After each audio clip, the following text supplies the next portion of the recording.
नमस्कार, स्वागत है आपका। एमवी नेटवर्क देख रहे हैं आप और मैं हूं आपके साथ लता। बुलेटिन की शुरुआत करेंगे हम खबर के साथ। उत्तराखंड में आगामी 19 अप्रैल को पहले चरण में मतदान होना है।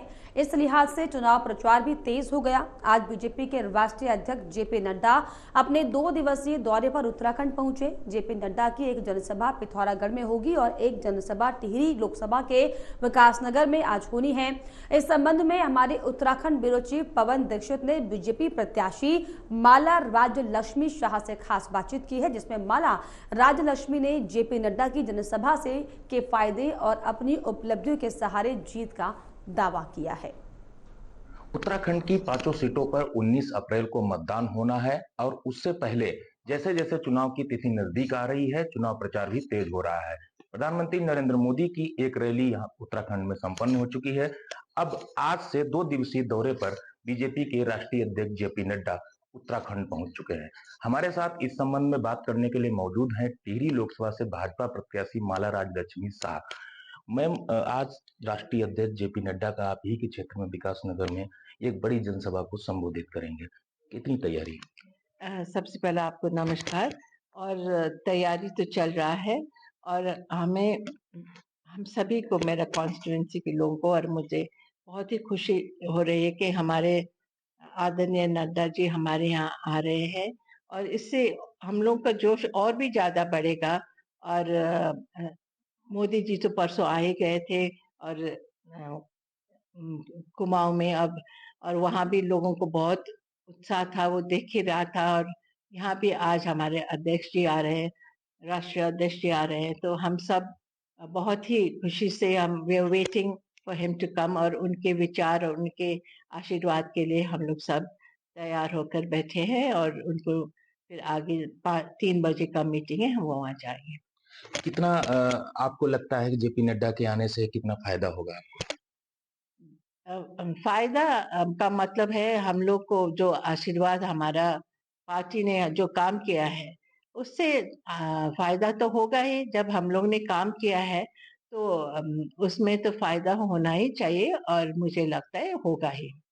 मैडम, आप भी लगातार जब से आपका टिकट क्लियर हुआ है उसके बाद से लगातार पूरे क्षेत्र में आप भ्रमण पर हैं।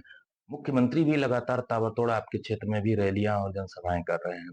जन समर्थन कितना मिल रहा है? जनता किस तरीके की जनता में आवाज उठ रही है? देखिए, मैं हमारे मुख्यमंत्री जी को धन्यवाद देना चाहती हूँ, जो वो हमें हमारे कॉन्स्टिट्यूएंसी में इतना ध्यान दे रहे हैं और कॉन्स्टिट्यूएंसी में भी जगह जगह जा रहे हैं। और इससे तो लगता है कि जनता का रिस्पांस भी अच्छा है और मुझे ऐसा लगता है। ये जिस तरीके से महिला आरक्षण देहरादून में भी, उत्तराखंड में भी धामी सरकार ने क्षैतिज आरक्षण महिलाओं के लिए लागू किया। केंद्र सरकार ने भी राजनीति में भी महिलाओं के लिए आरक्षण बिल पास किया है। इससे कितना लाभ होने वाला है? और आपको भी एक दोनों ही पार्टियों की अगर बात करें तो उसमें सिर्फ आप ही को टिकट मिला है महिला होने के नाते, कितना आश्वस्त है? महिलाओं पे कितना भरोसा है?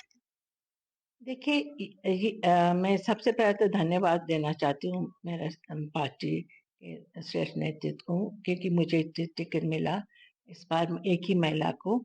और दूसरा बात यह है कि महिलाओं को अब वो लोग को समझना चाहिए, जिस तरह से हम लोग ने, हमारा पार्टी ने महिलाओं को आगे किए हैं और उनको जो आरक्षण दिए हैं, उससे उन लोग का जो फायदा हो रहा है वो तो उन लोगों को मेरा कहना है न कहना से नहीं होना चाहिए। उन लोगों को खुद सोचकर आगे हम हम हम लोग को सब मिलकर आगे वोट करना चाहिए। जीत को लेकर के कितना आश्वस्त है?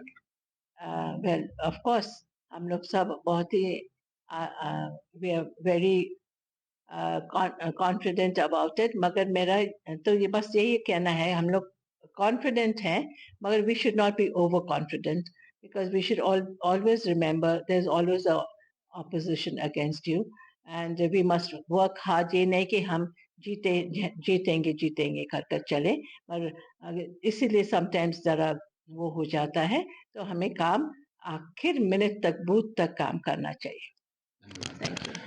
ये थी माला राज्यलक्ष्मी शाह, टिहरी लोकसभा से भाजपा प्रत्याशी, जिनका साफ तौर पर कहना है कि जैसे 12 वर्षों से देश के अपने जो क्षेत्र की जनता के लिए हम काम कर रहे थे, उसी काम पर देश के प्रधानमंत्री नरेंद्र मोदी के द्वारा जो कार्य किए गए उस पर जनता को भरोसा है और अपनी जीत को लेकर के भी उन्होंने भरोसा जताया है कि जिस जिस तरीके से कार्य हुए हैं उस पर जनता अपनी मोहर लगाएगी। एएमबी के लिए